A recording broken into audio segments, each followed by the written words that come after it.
আজ রাতে ইয়াকুব ও তার পরিবারের জন্য খোয়াব দেখেছি। আমাকে একাকী থাকতে দিন।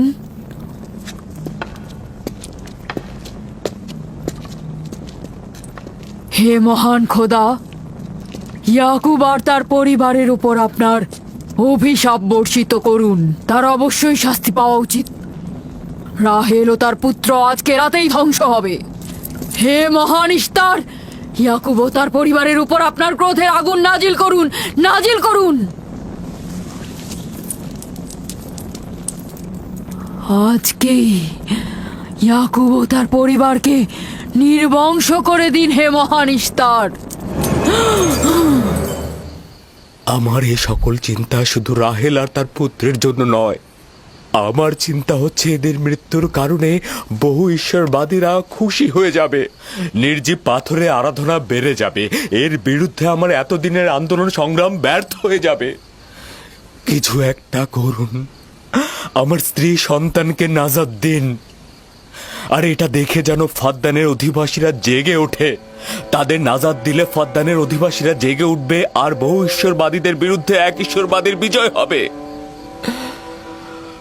হে মহান খোদা, আপনি মালিক, আপনি আমাকে সাহায্য করুন, সাহায্য করুন।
এই গভীর রাতে নূর কোথা থেকে এলো?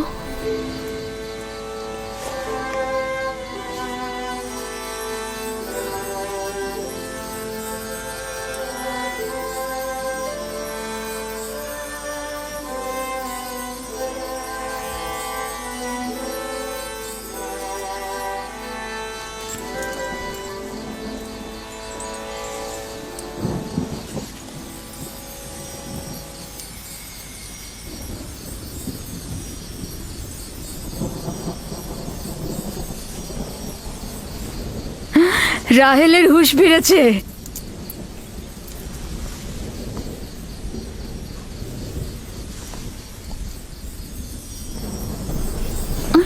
ওর ব্যথা আবার বেড়েছে। রাহেল, রাহেল, রাহেল।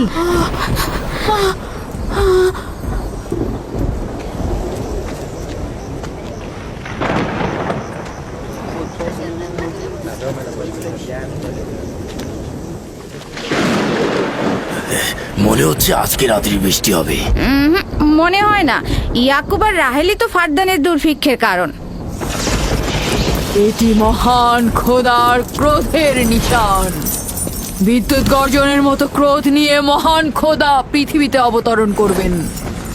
ইয়াকুব ও তার পরিবারকে শাস্তি প্রদান করবেন।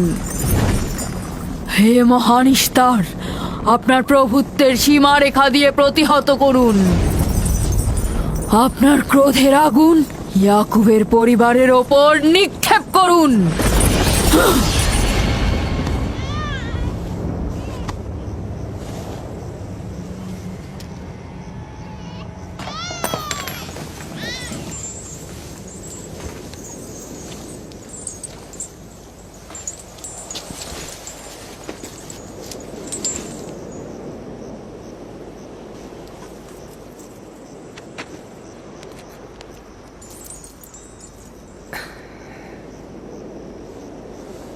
الحمد لله